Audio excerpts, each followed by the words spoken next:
हम मौजूद हैं ऐतिहासिक गुजरात विश्वविद्यालय में।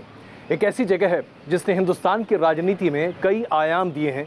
कई आंदोलन यहाँ से शुरू हुए और आज जब गुजरात में विधानसभा चुनाव चरम पर हैं और पहले चरण के मतदान से पहले चुनावी बिगुल दोनों पार्टियों ने पूरा फूंक रखा है, तो आइए चर्चा करते हैं कि आखिरकार क्या क्या वो मुद्दे हैं जो न सिर्फ महत्वपूर्ण है बल्कि जिनके आधार पर गुजरात के विधानसभा का निर्धारण होना है। भारतीय जनता पार्टी से सांसद किरीट भाई सोलंकी इस वक्त हमारे साथ मौजूद हैं। किरीट भाई यहीं स्थानीय सांसद भी हैं। अमी याज्ञनिक जी नेशनल स्पोक्स पर्सन कांग्रेस इस वक्त हमारे साथ मौजूद हैं। आप दोनों का बहुत स्वागत है न्यूज़ नेशन पर।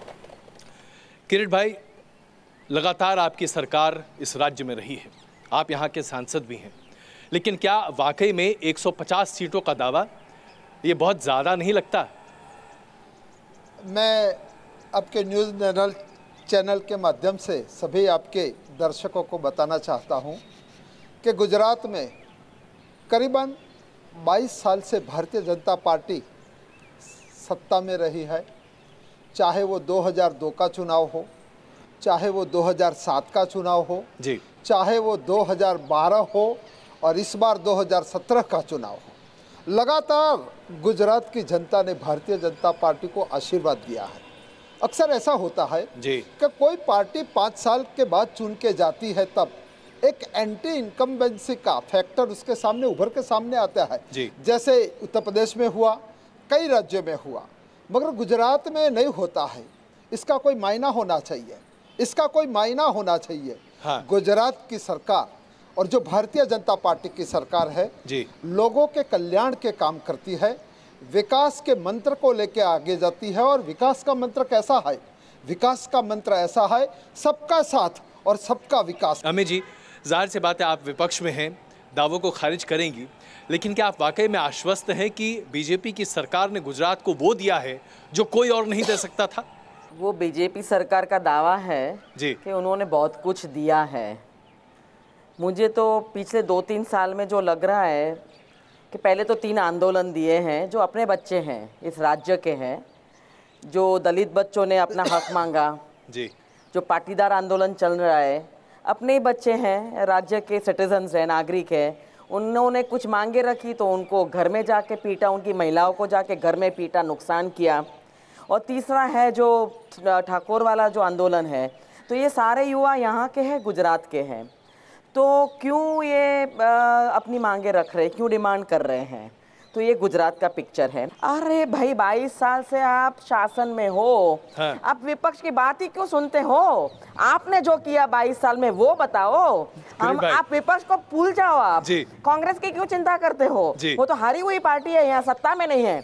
पर आपको क्यों इतनी बौखलाहट हो गई है कि 50 मंत्री को उतारा है यहाँ पे, जिसको गुजरात का पता नहीं है? इसका जवाब तो किरीट भाई देना पड़ेगा आपको। हमारे ऑनरेबल प्राइम मिनिस्टर, देश के प्राइम मिनिस्टर के, न तो बीजेपी के हैं, वो भी दौड़ा करने लगे हैं। अरे भाई, इसका जवाब दो किरीट भाई। सबसे पहले तो मैं मैडम को बताऊंगा कि मैडम ने बोला कि अलग अलग कम्युनिटी में असंतोष है जी, पाटीदार समाज में।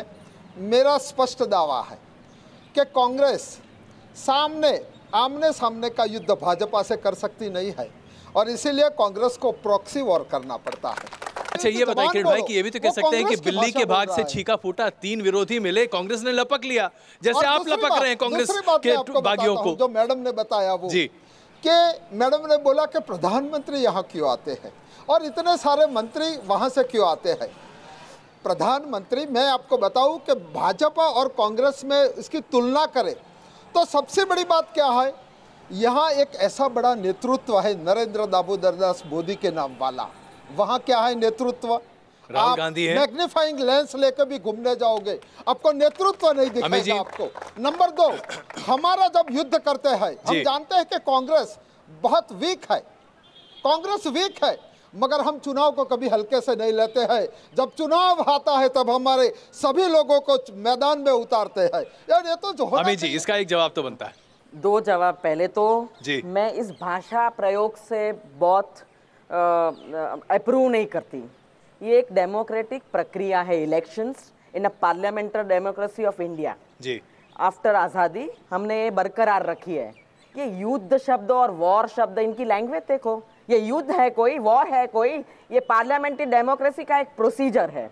और आप ऐसे कहते हैं कि भाई आंदोलनकारी को आपने पनाह दी, ये पीछे से आए आगे से आए। अरे भाई वो तुम्हारे सामने कह रहे थे गिड़गिड़ाकर कि हमें सुनो, हमारी मांगे हम रखते हैं, पर आपने तो उनको बीच रास्ते में पीटा दलितों को। इसे तो मानना पड़ेगा। मैं डिफर होता हूं आपसे जी। मैं पहले मैडम को बताना चाहता हूं जी। कि लोकतंत्र में चुनाव, हेलो, मैं वो युद्ध से उसकी मैं नहीं करता हूं। और आपने भी ये लिखा है दंगल 2017। दंगल तो आप दोनों के बीच में है। दंगल 2017। दंगल आप दोनों के बीच में है। दंगल और वॉर में फर्क है भाई। ये लोकतंत्र दंगल तो अखाड़े में होता है और वही है ये। जहां तक मैं इन 3 युवाओं की बात करता हूं जी, उसको भ्रमित किया गया है। ये बताइए, आज क्या रोजगार पूरी तरीके से उपलब्ध है? राहुल गांधी कहते हैं 30 लाख लोग बेरोजगार हैं। क्या आप लोग, नौकरी है सब जगह के पास? नौकरी भी है और बहुत सारा विकास हो रहा है सब जगह। नौकरी है आपके? हाँ, नौकरी है, किसी के पास कोई दिक्कत नहीं है? कोई दिक्कत नहीं है। क्या बात जी साहब, नौकरी है क्या? मैं ऐसा बता रहा हूँ कि जो अपने आदमी होंगे तो अपना ही बोलेंगे। आज गुजरात की क्या हालत है, ये बोल रहे हैं विकास हो रहा है, तो मैं इनसे पूछना चाहता हूँ, जब 22 साल शासन कर रहे हैं, विकास हो रहा है, तो अब मौलवी मुल्लाओं का सहारा क्यों लिया जाता है और जादूगरों का सहारा क्यों लिया जाता है? अच्छा, ये आप इसका इनका जवाब दे दे, फिर मैं सवाल इनका जवाब दूंगा।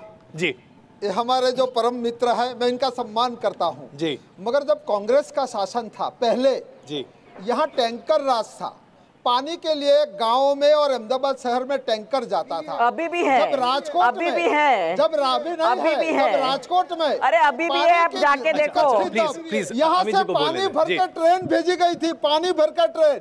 और आज मैं इनको बताना चाहता हूँ जी। क्या 24 घंटा बिजली गांव में भी मिलती हो, 3 फेज मिलती हो, क्या रास्ते एकदम सड़क रास्ते इंफ्रास्ट्रक्चर अच्छा हो, क्या शिक्षा में परिवर्तन हो अच्छा हो, क्या गरीबों की बात करते हो, 30 क्या लाख महिला लोग, सशक्तिकरण की राहुल बात गांधी करते हो? कहते हैं क्या 30 इनको लाख आपको लोग विकास बेरोजगार नहीं हैं। लगता है? क्या अच्छा ये बताइए, राहुल गांधी का आरोप, अमित जी, राहुल गांधी जो ये बीजेपी का कहना है कि राहुल गांधी 30 लाख का फिगर पता नहीं कहां से लेकर आए हैं। ये कहते हैं कि एम्प्लॉयमेंट पूरा है, कुछ लोग यहाँ कह रहे हैं एम्प्लॉयमेंट पूरा है। मैं आपसे जानना चाहता हूँ, ये 30 लाख बेरोजगार की बात कहाँ से आई? ये आंकड़ा एम्प्लॉयमेंट एक्सचेंज से लिया गया है, कोई ना नहीं कह सकता। ये शिक्षित बेरोजगार का आंकड़ा वो डेटा से लिया गया है, जो उनको पता नहीं, सांसद है तो शायद राज्य का ध्यान नहीं रखते होंगे, पर ये डेटा आप देख लो, वो उसमें से निकला है। 30 लाख शिक्षित बेरोजगार है। हम अनऑर्गेनाइज सेक्टर की तो हमने आंकड़ा लिया ही नहीं है। और ये बार बार जो कहते हैं 22 साल, अरे 22 साल में आप पानी नहीं पहुंचा सके क्या? आप देखो जाके भावनगर के इंटीरियर में आज भी विमेन मटका लेके लाइन में खड़ी रहती है आधे किलोमीटर तक। क्या आप जमीन से अभी बहन को विनम्रता से बताना चाहता हूँ कि मैं पार्लियामेंट में जरूर बैठता हूँ, मगर मुझे यहाँ के लोगों के मुझे आशीर्वाद दे के चुन के वहाँ भेजा है। यहाँ गांव, यहाँ हर गली, हर मोहल्ला गुजरात में हम घूमते हैं और देश का भी ख्याल रखते हैं। नर्मदा योजना, सरदार सरोवर योजना, पंडित नेहरू ने 64 में उसकी नींव रखी थी जी। इसके बाद सालों तक, कई डिकेड्स तक, करीबन 25 से ज्यादा सालों तक वो लोगों ने कोई निर्णय नहीं लिया। नहीं, सुप्रीम कोर्ट में मामला पेंडिंग था। नर्मदा योजना का मैं जरा आपको याद दिला दूं, ये मामला 2000 तक सुप्रीम कोर्ट में लंबित था।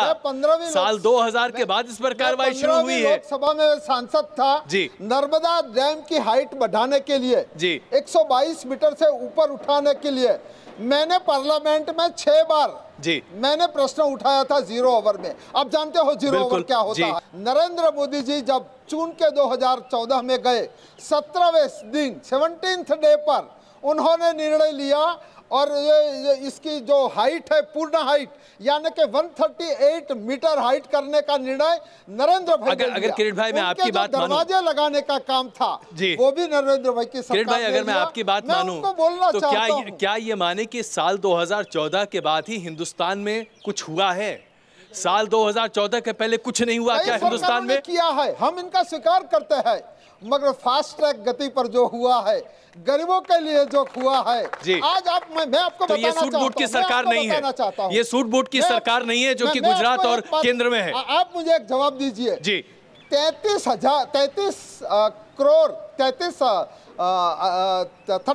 करोड़ लोगों का जी जनधन में खाता नरेंद्र भाई की सरकार ने खुलवाया। इसका मतलब ये है कि 33 करोड़ लोग जी बैंक के दरवाजे तक नहीं गए थे। उनका अमित जी, बैंक में खाते तक नहीं था। जी, मैं बताना चाहता हूँ कि ये लोगों ने क्या किया था। जी अच्छा अमित जी, इसका जवाब तो बनता है, जनधन अकाउंट खुलवाने का श्रेय तो एक तरह से बीजेपी की सरकार को जाता है। ये बात अलग है कि उसमें पैसे हो या ना हो, लेकिन वो अलग मुद्दा है। नहीं नहीं, ये गलत बात है। ये बैंक अकाउंट्स तो कब के टाइम से खुले हैं जी, जब से यूआईडी ये जो नंबर आधार का था जो कांग्रेस सरकार लाई थी कि जो बेनिफिट्स मिलता है सबको वो सब तक पहुंचना चाहिए, और बैंक अकाउंट तो क्या कर रही थी ये सारी बैंक्स 10 साल में बैठी रही थी वैसे, अगर खाते नहीं खुले थे तो। अच्छा, एक बुनियादी सवाल, आज राहुल गांधी जर-जर घूम रहे हैं और सबसे बड़ी बात है जो बीजेपी आरोप लगा रही है, इसलिए मैं चाहता हूं कि आप उसका स्पष्टीकरण दें कि तमाम मंदिरों में जा रहे हैं और एक तरह से धर्म की शरण ले रहे हैं। क्या धर्म की शरण लेना वाकई में आवश्यक है राहुल गांधी के लिए? नहीं, धर्म की शरण तो हमें नहीं कहना चाहिए, क्योंकि राहुल गांधी एक पार्टी जो सत्ता में गुजरात में नहीं है तो बार बार आते हैं, हमारे उपाध्यक्ष है, उनका आना बनता है, क्योंकि पार्टी को अगर सत्ता में लाना है तो वो आके जमीनी हकीकत देखते हैं आके, और हर जगह जाते हैं। गुजरात में जो भी आता है, मुझे कहीं भी दुनिया भर में कभी भी कोई मिलता है जिसको गुजरात आना है, वो मुझे अवश्य पूछते हैं कि हम सोमनाथ कितना दूर पड़ेगा, हम अहमदाबाद से, यार अंबाजी माता का मंदिर कितना दूर पड़ेगा। जो भी गुजरात में आता है वो मंदिरों में जाता है। बीजेपी को बौखलाहट करने की कोई जरूरत नहीं है, उनका इजारा नहीं है मंदिर पे, कोई भी आके मंदिर जा सकता है। तो उन्हें ध्यान रखना चाहिए था कि कौन से नेता कब आते हैं और कितने मंदिर जाते हैं। इस बार क्यों ध्यान रख रहे हैं? मंदिर या दिवाले, मंदिर और दिवाले जाने में क्या आपत्ति है? अगर राहुल जी जा रहे हैं तो अच्छी बात है ना। हम तो उसका स्वीकार करते हैं। हम भारतीय है और हमारे जीवन पद्धति में भगवान को स्मरण करना, भगवान के स्थान पर जाके प्रार्थना करना, चाहे कोई भी धर्म का हो, अपने अपने स्थानों पर कर सकता है। हम तो पहले से करते आते हैं, मगर इसको ये 17 के चुनाव के वक्त याद आया है। मैं समझता हूँ, हमें अच्छा लगा कि वो मंदिर जाने लगे। नहीं, लेकिन वो खुशी आपकी दिखती नहीं है। वो दिल्ली के अक्षरधाम में नहीं गए, एक बात तो है, वो अहमदाबाद के अक्षरधाम में गए। नहीं, किसी की पर्सनल आस्था पे आपको कमेंट नहीं करना चाहिए, और खुश भी नहीं होना चाहिए, दुखी भी नहीं होना चाहिए। 22 साल में क्या किया, बस 22 साल में क्या किया उसका जवाब दे दो। वो काम नहीं है क्या? नर्मदा का पानी यहाँ आया, वो काम नहीं है? कब लाए? अच्छी सड़कें, पहले ऐसा कहा जाता था कि अगर आप दूसरे प्रदेश में से, दूसरे राज्य में से गुजरात की ओर आते हैं, आप ऐसे आपकी गाड़ी चलती है, जैसे आपकी गाड़ी स्मूथ चलने लगे, आपको अपने आप में पता होता था कि हम गुजरात में प्रवेश कर चुके हैं। एक आखिरी सवाल, मेरे पास वक्त बहुत कम है। पद्मावती विवाद के जरिए भारतीय जनता पार्टी क्या साबित करना चाह रही है? क्या वाकई में ये सिर्फ ठाकुर या राजपूत सेंटिमेंट की बात है, या दरअसल ये वोट पॉलिटिक्स है जो आप गुजरात चुनाव की वजह से कर रहे हैं? कि इसमें भारतीय जनता पार्टी को कुछ लेना देना नहीं है। कोई तथ्यों के साथ, अगर इतिहास के साथ तोड़ मरोड़ के किया जाता है तो कोई भी कंसर्न व्यक्ति उसका विरोध करेगा। उसको आप बीच में चुनाव क्यों लगते हैं? हम तो विकास के मुद्दे को लेकर जाते हैं। तो ऐसा क्यों है कि बीजेपी के विकास के बिल्कुल, तो बीजेपी के राज्य के मुख्यमंत्री क्यों प्रतिबंध करने की बात करते हैं? गुजरात के मुख्यमंत्री ने कहा कि हम इसको बैन कर दें, मध्य प्रदेश के मुख्यमंत्री बैन करना चाहते हैं, हरियाणा के मुख्यमंत्री बैन करना चाहते हैं, राजस्थान के मुख्यमंत्री उसको बैन करना चाहते हैं। ये क्या मतलब है? हेलो, आप चाहते हो कि गुजरात में चुनाव चल रहा है, अभी वो मूवी को दिखाया जाए और गुजरात में हल्ला हो जाए, लॉ एंड ऑर्डर चला जाए, आप ऐसा चाहते हो? अमित जी, ऐसा है क्या वाकई में एक फिल्म को देखने की वजह से लॉ एंड ऑर्डर का इतनी बड़ी समस्या हो जाएगी? बड़ी समस्या होती है। फिल्म इंडस्ट्री की हर फिल्म को एक रेगुलेटरी अथॉरिटी है, उसके पास जाना पड़ता है। बिना देखे जो कुछ यहाँ चल रहा है उसके लिए हम एक एजुकेटेड सिविलाइज्ड कंट्री है, हमें जरा सोच के विचार विमर्श करके डायलॉग करके जो रेगुलेटरी अथॉरिटी है उस पर छोड़ देना चाहिए। पर ये एक ऑब्जर्वेशन जरूर लोग करते हैं कि बीजेपी शासित राज्यों में क्यों उसका बैन है। अब जब दोनों माफी मांग रहे हैं तो बहुत अच्छा माहौल है ये। बहुत धन्यवाद आप दोनों का इस चर्चा में शामिल होने के लिए। ये चुनावी स्पर्धा है, जाहिर सी बात है, और इसमें अपनी अपनी बातें रखते हैं। आप दोनों का बहुत धन्यवाद इस चर्चा में शामिल होने के लिए। धन्यवाद।